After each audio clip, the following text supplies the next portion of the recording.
اب آ جائیے بھائیوں اس بات کی طرف کہ کیا خواب میں امام کائنات سید الاولین والآخرین شفیع المذنبین رحمت للعالمین سیدنا و مولانا امام اعظم محمد رسول اللہ صلی اللہ علیہ وسلم کی زیارت ہو سکتی ہے یا نہیں. اس میں 2 حدیثیں ہیں جن کو میں ڈسکس کروں گا اور پھر ہمارا یہ لیکچر مکمل ہو جائے گا. بالکل زیارت ہو سکتی ہے. پہلی حدیث صحیح بخاری اور مسلم کی متفق علیہ حدیث ہے. صحیح بخاری میں انٹرنیشنل نمبرنگ کے مطابق 6996 اور 110 اور صحیح مسلم میں 5919 کہ آپ صلی اللہ علیہ وسلم نے فرمایا جس شخص نے مجھے خواب میں دیکھا تو بے شک اس نے مجھی کو دیکھا. شیطان میری شکل کی مثال اختیار نہیں کر سکتا. میری شکل میں جس نے مجھے دیکھا اس نے مجھی کو دیکھا. میری شکل کو شیطان اختیار نہیں کر سکتا. یعنی اللہ تعالیٰ جب بھی دکھائے گا نبی صلی اللہ علیہ وسلم کو تو نبی صلی اللہ علیہ وسلم کو ہی دکھایا جا رہا ہوگا. یہ نہیں ہوگا کہ شیطان آپ صلی اللہ علیہ وسلم کی ایگزیکٹ شکل اڈاپٹ کر کے خواب میں آ جائے. یہ بہت بڑا پروٹوکول آپ صلی اللہ علیہ وسلم کو دیا گیا. اب اس پہ پنڈولم کی 2 ایکسٹریمز ہیں. ایک ایکسٹریم پہ وہ لوگ ہیں جو ان خوابوں کی بنیاد کے اوپر آئے دن خواب بیان کرتے ہیں. ہمارے فلاں بزرگ نے دیکھ لیا خواب اور یہ ہو گیا وہ ہو گیا. ان کو قرآن و سنت سے بات بتائیں وہ کہتے ہیں کہ ہم نے خواب دیکھ لیا. وہ قرآن کو بھی نہیں مانتے پھر سنت کو بھی انکار کر دیتے ہیں ان خوابوں کی بنیاد پہ. یہ ایک ایکسٹریم پہ لوگ ہیں. دوسری ایکسٹریم پہ وہ لوگ ہیں جو لوگ کیٹاگوریکل ڈینائی کر دیتے ہیں نہیں جی صحابہ کے علاوہ تو نبی صلی اللہ علیہ وسلم کو خواب میں کوئی دیکھ ہی نہیں سکتا کیونکہ حضور کی شکل کا صرف صحابہ کو پتا تھا. تو بھائیو اگر یہ بات ہوتی تو حضور خود بتا کے جاتے یہ صرف صحابہ کے لیے حدیث ہے قیامت تک کسی اور کے لیے نہیں ہے. تو یہ بھی انٹرپریٹیشن بالکل غلط ہے. حق بات پینڈولم کی 2 ایکسٹریمز کے درمیان ہے کہ نبی صلی اللہ علیہ وسلم کو دیکھا جا سکتا ہے قیامت تک کوئی امتی بھی دیکھ سکتا ہے لیکن لیکن لیکن اس شکل مبارک میں جو احادیث کے ذریعے ہم تک ٹرانسفر ہوئی ہے اگر وہ شکل مبارک ہوگی تو آپ صلی اللہ علیہ وسلم کو دیکھا جا سکتا ہے. اور اس کی کئی ایک مثالیں موجود ہیں احادیث کی کتابوں میں. یہ تاریخ کی یا بزرگوں کی لکھی ہوئی کتابیں نہیں ہیں. 5 مثالیں میں بیان کر دیتا ہوں تاکہ ہمارا ایمان تازہ ہو جائے اس حوالے سے. صحیح مثال نمبر 1 مسند امام احمد میں انٹرنیشنل نمبرنگ کے مطابق 2165 نمبر حدیث ہے کہ آپ صلی اللہ علیہ وسلم کی وفات کے 50 سال کے بعد 61 ہجری میں سیدنا عبداللہ ابن عباس رضی اللہ تعالیٰ عنہ صحابی نے حضور کو خواب میں دیکھا. اور یہ حدیث مشکات میں 6181 نمبر ہے. شیخ البانی بھی اسے صحیح کہتے ہیں. شیخ زبیر علی زئی صاحب نے بھی اس پر صحت کا حکم لگایا. پوری امت اس کو نقل کرتی ہے یہ الحمدللہ. ابن عباس کہتے ہیں کہ ایک دن دوپہر کے وقت میں نے نبی صلی اللہ علیہ وسلم کو خواب میں دیکھا. آپ صلی اللہ علیہ وسلم پریشان بال بکھرے ہوئے پرانگدہ حالت اور ہاتھوں میں ایک خون کی شیشی اٹھائی ہوئی ہے جس کے اندر خون ہے. میں نے پوچھا اے اللہ کے نبی میرے ماں باپ آپ پر قربان یہ آپ کی کیا حالت ہے. آپ صلی اللہ علیہ وسلم کو کس نے غمناک کر دیا؟ تو آپ صلی اللہ علیہ وسلم نے فرمایا کہ یہ میرے حسین اور ان کے ساتھیوں کا خون ہے. آج صبح سے کربلا میں میں اس خون کو سمیٹ رہا ہوں. میرے حسین اور اس کے ساتھیوں کو وہاں پر شہید کر دیا گیا. ابن عباس کہتے ہیں کہ میں گھبرا کے اٹھا.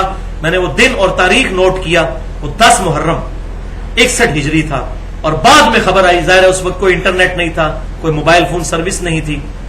کتنے عرصے کے بعد خبر آئی کہ اسی دن سیدنا حسین اور ان کے ساتھیوں کو ظلماً شہید کیا گیا فرات کے کنارے. والعیاذ باللہ تعالی.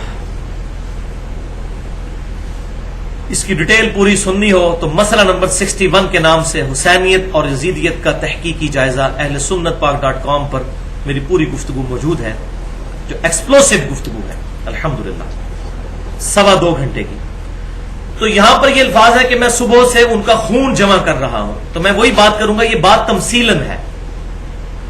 اپنے ماں باپ کو آپ خواب میں دیکھیں ان سے پوچھیں ان کو نہیں پتا ہوگا کہیں بھی یہ اللہ تبارک و تعالیٰ کا ایک پورا انسٹیٹیوٹ ہے. یہ مثال کے طور پر تمثیلاً بات دکھائی جاتی ہے. صحیح بخاری میں موجود ہے آپ صلی اللہ علیہ وسلم نے خواب دیکھا کہ آپ کے سامنے بھینس ذبح ہو رہی ہے. تو آپ صلی اللہ علیہ وسلم نے فرمایا اس کی تعبیر میں نے یہ کی ہے کہ غزوہ احد میں مسلمانوں کو تکلیف پہنچے گی. اور وہی ہوا 70 صحابہ شہید ہوئے. اب بھینس تو ہندوؤں کے نزدیک معتبر ہے، تو نبی صلی اللہ علیہ وسلم کو ایک مثال کے طور پر ایک خون دکھایا گیا بھینس کے ذبح ہونے کا، اتنا خون، مراد اس سے یہ تھی کہ صحابہ کرام کثرت کے ساتھ ذبح ہو. اللہ ان سے راضی ہو اور ہمیں بھی قیامت والے دن ان کا ساتھ نصیب فرمائے جنہوں نے اسلام کے لیے قربانیاں دی. الحمدللہ. صحیح خواب نمبر 2 کی مثال صحیح مسلم میں، انٹرنیشنل نمبرنگ کے مطابق 79 نمبر روایت ہے.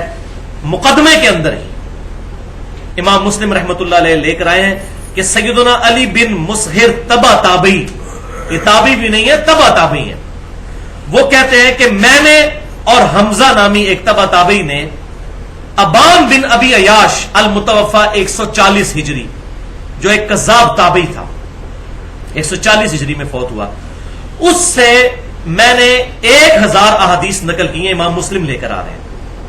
وہ کہتے ہیں بعد میں اپنے کلاس فیلو جب حمزہ کو ملا تو میں نے اس سے ذکر کیا کہ ہم نے اس سے جو احادیث نقل کی، تو حمزہ نے بتایا کہ بھائی میرے، مجھے نبی صلی اللہ علیہ وسلم کی خواب میں زیارت ہوئی اور میں نے ابان بن ابی عیاش سے سنی ہوئی 1000 حدیثیں حضور کے سامنے زبانی پڑھی خواب میں. حضور نے صرف 5 یا 6 حدیثوں کی تصدیق کی، باقی سب کے بارے میں فرمایا یہ میری حدیثیں نہیں ہیں. یہ کہتے نہیں حدیث تو حدیث ہوتی ہے، وہی ڈگری تو ڈگری ہوتی ہے، چاہے جعلی ہو یا اصلی. وہ جو پاکستانی سیاستدان کہتے ہیں حدیث تو حدیث ہوتی ہے، چاہے جعلی ہو یا اصلی. کتابوں میں تو آ گئی نا. یہ سن لیں، صحیح مسلم کی پہلی حدیث ہی مقدمے میں یہ ہے کہ جس نے میری طرف جھوٹی حدیث منسوب کی وہ اپنا مقام دوزخ میں دیکھ لے. ولیعوذ باللہ تعالی. اور یہ بخاری میں بھی حدیث ہے، اس میں میرا پورا لیکچر ہے مسئلہ نمبر 36 کے نام سے، 1.5 گھنٹے کی گفتگو، ضعیف الاسناد اور من گھڑت احادیث کے فتنے کا تحقیقی جائزہ. اس میں نے کئی ایک مثالیں اس کی بیان کی. یہ ابان بن ابی عیاش وہی راوی ہے، یہ وہی خبیث ہے جس کو اہل سنت اور اہل تشیع دونوں کذاب کہتے ہیں. اور پھر وہی ہمارے اہل تشیع میں سے رافضی جو ہیں وہ اسی کی روایت پیش کرتے ہیں جی سیدنا عمر نے حضرت فاطمہ کے گھر کو آگ لگا دی تھی. ولیعوذ باللہ تعالی. اس حدیث میں بھی راوی یہ ابان ہے، یہ وہ خبیث راوی ہے، کذاب، جھوٹا، ابان بن ابی عیاش. تیسری مثال خواب کی سنن نبی داؤد میں انٹرنیشنل نمبر کے مطابق 5077 نمبر، سنن ابن ماجہ میں 3867 اور سنن نسائی الکبریٰ کے اندر بھی موجود ہے 9855. حماد تابعی کہتے ہیں کہ میں نے ابو عیاش رضی اللہ تعالیٰ عنہ سے ایک حدیث سنی، اور یہ ریفرنس الحمدللہ ہمارے اذکار والے کارڈ پہ بھی موجود ہے، صبح شام کے جو اذکار والا کارڈ ہے اہل سنت پاک.com پہ وہ رکھا ہوا ہے. کہتے ہیں میں نے حدیث سنی ابو عیاش رضی اللہ تعالیٰ عنہ سے. حماد تابعی کہتے ہیں کہ آپ صلی اللہ علیہ وسلم نے فرمایا جس شخص نے صبح کے وقت ایک دفعہ پڑھ لیا لا الہ الا اللہ وحدہ لا شریک لہ لہ الملک ولہ الحمد وہو علی کل شیء قدیر، تو شام تک اللہ تعالیٰ اس کی شیطان سے حفاظت فرمائے گا. نمبر 1. نمبر 2، اس کو ایک غلام آزاد کرنے کا، اور وہ بھی اسماعیل علیہ السلام کی اولاد سے، ثواب عطا فرمائے گا. نمبر 3، اس کے 10 درجات بلند کر دے گا. نمبر 4، اس کے 10 گناہوں کو معاف کر دے گا. اور نمبر 5، اسے 10 نیکیاں عطا فرمائے گا. اب یہ 5 فضیلتیں ایک دفعہ یہ پڑھنے کی، اور جو شام کے وقت کرے گا تو صبح تک اللہ تعالیٰ اس کو محفوظ قلعے میں رکھے گا، اور یہی ساری فضیلتیں ہوں گی. اب اتنی بڑی فضیلت. حماد تابعی کہتے ہیں کہ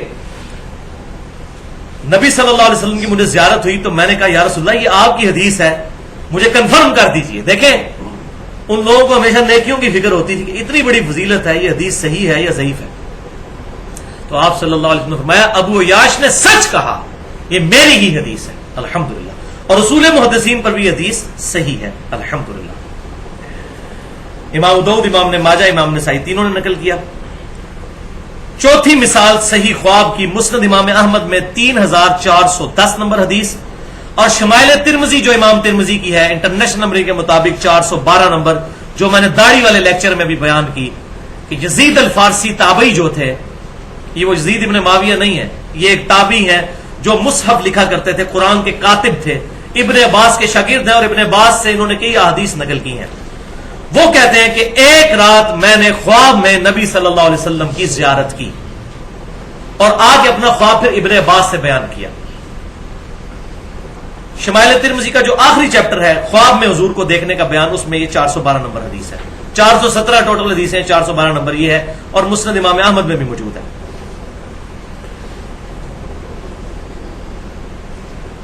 تو وہ کہتے ہیں میں نے ابن عباس سے کہا کہ میں نے رسول اللہ صلی اللہ علیہ وسلم کو خواب میں دیکھا، تو ابن عباس نے کہا جلدی جلدی اپنا خواب بیان کرو، میں نے رسول اللہ سے سنا جس شخص نے مجھے خواب میں دیکھا اس نے مجھے کو دیکھا، میری شکل میں شیطان نہیں آ سکتا۔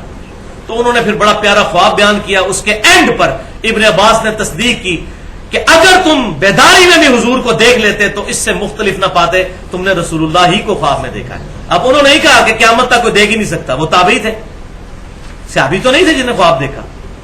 اس کا ترجمے میں بھی بعض لوگوں نے 2 نمبری کی، وہ صرف یہ ثابت کرنے کے لیے کہ حضور کی داڑھی بہت لمبی تھی، کیونکہ اس میں واضح موجود ہے کہ حضور کی داڑھی نحر تک تھی، سینے کے شروع والے حصے کی طرف۔ لیکن الحمدللہ اہل حق بھی موجود ہیں، اکثر اہل حقی ہیں جنہوں نے ترجمہ صحیح کیا، اس میں سے اہل حدیث علماء میں سے ایک بڑے عالم، چونکہ اہل حدیث کو یہ مسئلہ کڑوا لگتا ہے، میں انہی کے عالم کا حوالہ دیتا ہوں۔ دارالاسلام سے کتاب چھپی ہے آئینہ جمال نبوت، اس میں اہل حدیث کے بہت بڑے اس وقت ہم حافظ عبدالستار حماد صاحب کا ترجمہ انہوں نے چھاپا ہے دارالاسلام والوں نے، اور یہ خواب کا ترجمہ میں وہاں سے پڑھنے لگا ہوں۔ وہ کہتے ہیں، یزید الفارسی کہتے ہیں، اے ابن عباس میں نے خواب میں نبی صلی اللہ علیہ وسلم کو دیکھا، آپ صلی اللہ علیہ وسلم کا قد مبارک نہ بہت لمبا تھا نہ بہت چھوٹا بلکہ درمیانہ تھا، آپ صلی اللہ علیہ وسلم کا رنگ مبارک بہت سفید نہیں بلکہ گندمی نما سفید سرخ رنگ تھا، آپ صلی اللہ علیہ وسلم کے دانت مبارک انتہائی سفید اور خوبصورت تھے، آپ صلی اللہ علیہ وسلم کی آنکھیں سرمگی تھیں جیسے سرما لگا ہوا ہوتا ہے، آپ صلی اللہ علیہ وسلم کا چہرہ مبارک گول اور گوشت سے پر تھا، اور آپ صلی اللہ علیہ وسلم کی داڑھی مبارک انتہائی گھنی اور پورے چہرے پر پھیلی ہوئی تھی اور نحر تک تھی، نحر تک، سینے کے الفاظ ہی کوئی نہیں ہے، لیکن مولوی نے 2 نمبری کے سینہ بھرتی تھی، حضور کی اتنی لمبی داڑھی نہیں تھی، نحر تک تھی۔ یہ اونٹ کو سینے سے نہر کیا جاتا ہے یا یہاں سے کیا جاتا ہے نہر، یہ جہاں پر یہ ہلکا سا سمجھے کہ ٹرف بنا ہوا ہوتا ہے، یہاں پر یہ گلے والا آخری حصہ جہاں سے سینہ شروع ہوتا ہے، سینہ یہاں سے شروع ہو کے ناف تک جاتا ہے، یہ سینے کا ابتدائی حصہ، اور وہی انہوں نے ترجمہ کیا کہ آپ صلی اللہ علیہ وسلم کی داڑھی مبارک سینے کے شروع کے حصے پر ابتدائی حصے پر پھیلی ہوئی تھی یہاں تک۔ اور یہ الحمدللہ مجھ پہ شرح صدر ہوا ہے، میں وہی بات کروں گا کہ اکثر علماء پریشان تھے کہ صحیح بخاری میں آتا ہے کہ عبداللہ بن عمر مٹھی کے بعد داڑھی کاٹ دیا کرتے تھے حج اور عمرے پر، اور ابو داؤد میں ہے کہ مطلقاً مٹھی کے بعد داڑھی کاٹا کرتے تھے، وہ والی جو حدیث ہے ذهب الظمأ وابتلت العروق وثبت الاجر انشاءاللہ، اسی میں موجود ہے کہ وہ تابعی کہتے ہیں کہ عبداللہ بن عمر یہ دعا بھی پڑھتے تھے اور مٹھی کے بعد داڑھی بھی کاٹا کرتے تھے۔ اور الموطا امام مالک میں ہے کہ صرف اس سال جس سال انہوں نے حج کرنا ہوتا تھا اس سال عبداللہ بن عمر رمضان سے حج تک داڑھی کو تھوڑا لمبا کر لیتے تھے تاکہ حج کے موقع پر داڑھی کاٹیں۔ تو یہ جو لوگ کہتے ہیں داڑھی وہ حج کے موقع پہ کاٹتے تھے، وہ لمبی انہوں نے 3 مہینے پہلے کی ہوتی تھی، ان کی داڑھی مٹھی تھی، کیوں کہ ان کا یہ ماننا تھا کہ حضور کی داڑھی چونکہ یہاں تک تھی میں اس سے لمبی نہیں کروں گا۔ جو صحیح بخاری میں 10 حدیثیں ہیں کہ ابن عمر اتنے متبع سنت ہے کہ حضور کے حج کے سفر کے دوران ان جگہوں پر رکا کرتے تھے جہاں حضور صلی اللہ علیہ وسلم رکا کرتے تھے الحمدللہ۔ تو داڑھی پر میں نے کافی ڈیٹیل گفتگو کی ہے، داڑھی کی اہمیت اور اس کی مقدار اور اس کے صحیح احکام و مسائل پر مسئلہ نمبر 33 کے نام سے اہل سنت پاک.com پر، وہاں ڈیٹیل کے ساتھ داڑھی پر گفتگو سنی جا سکتی ہے۔ صحیح خواب نمبر 5 سنن دارقطنی حدیث کی کتاب ہے، امام دارقطنی رحمۃ اللہ علیہ المتوفا 382 ہجری، شروع کے ائمہ محدثین میں سے ہیں۔ ان کی کتاب ہے سنن دارقطنی جس میں 4898 احادیث ہیں، اس میں انہوں نے نماز والے چیپٹر میں یہ خواب نقل فرمایا ہے، اور وہ کہتے ہیں کہ میں نے یہ خواب اپنے استاد سے خود سنا جنہوں نے یہ خواب دیکھا، اور ان کے استاد تبا تابعی تھے 4 صدی کے اندر۔ ان کا نام تھا امام ابو جعفر بن اسحاق، اور حدیث کا انٹرنیشنل نمبر ہے 1135، جلد 1 صفحہ 293، اور بریلوی مکتبہ فکر کے علماء نے بھی اس کا ترجمہ شائع کیا ہے، دیوبند نے بھی کیا ہے۔ بریلوی مکتبہ فکر کا جو ترجمہ ہے شبیر بردرز کا، اس میں اس کا نمبر ہے 1110۔ وہ ترجمہ آپ خود بھی پڑھ سکتے ہیں۔ نماز کے چیپٹر میں انہوں نے نقل کی احادیث کہ نبی صلی اللہ علیہ وسلم نماز کے شروع میں رفع الیدین کرتے تھے، رکوع میں جاتے وقت رفع الیدین کرتے تھے، اور رکوع سے اٹھ کر رفع الیدین کرتے تھے۔ یہ احادیث نقل کی، پھر کئی صحابہ کا نقل کیا کہ ان کا یہ عمل تھا۔ اس کے بعد وہ کہتے ہیں کہ ہمارے استاد نے، امام دارقطنی خود کہتے ہیں کہ میرے استاد نے جو ثقت تبا تابعی ہیں، انہوں نے مجھے خود یہ بات املا کروائی کہ پہلے میں بھی عراقیوں کے مذہب پر تھا، کوفی نجدیوں کے مذہب پر، یعنی میں رفع الیدین کرنے کا قائل نہیں تھا۔ پھر کہتے ہیں کہ ایک رات میں نے نبی صلی اللہ علیہ وسلم کو خواب میں دیکھا، اور آپ صلی اللہ علیہ وسلم کو میں نے اس حال میں پایا کہ آپ صلی اللہ علیہ وسلم نماز ادا فرما رہے تھے۔ میں نے دیکھا کہ آپ صلی اللہ علیہ وسلم نے نماز شروع کی تو اپنے دونوں ہاتھ کندھوں تک اٹھائے، جب رکوع میں جانے کا ارادہ کیا تو بھی دونوں کندھوں تک ہاتھوں کو اٹھایا، اور جب سمیع اللہ لمن حمدہ ربنا لک الحمد کہا تو پھر دونوں کندھوں تک ہاتھوں کو اٹھایا، یعنی وہ تینوں رفع الیدین کیے۔ تو کہتے ہیں اس سے پہلے میں بھی عراقیوں کے مذہب پر تھا، یعنی رفع الیدین سوائے پہلے کہ کوئی رفع الیدین کوفی نجدیوں کی طرح میں نہیں مانتا تھا۔ یہ کوفی نجدی عراقی ہیں، مسئلہ نمبر 67 کے نام سے اس پہ میں نے 25 منٹ کی گفتگو کی ہے۔ تو الحمدللہ یہ خواب، اب یہ جو لوگ کہتے ہیں نا ہمارے بزرگوں نے خواب دیکھے، ان کو کہیں یہ خواب بھی پھر مانے کہ وہ تو ہے ہی آپ کے حنفی عالم تھے، وہ کوفے کے مذہب کے اوپر تھے، اور انہوں نے پھر رفع الیدین شروع کر دیا الحمدللہ یہ خواب دیکھنے کے بعد، لیکن یہ اپنے بزرگوں میں مانیں گے۔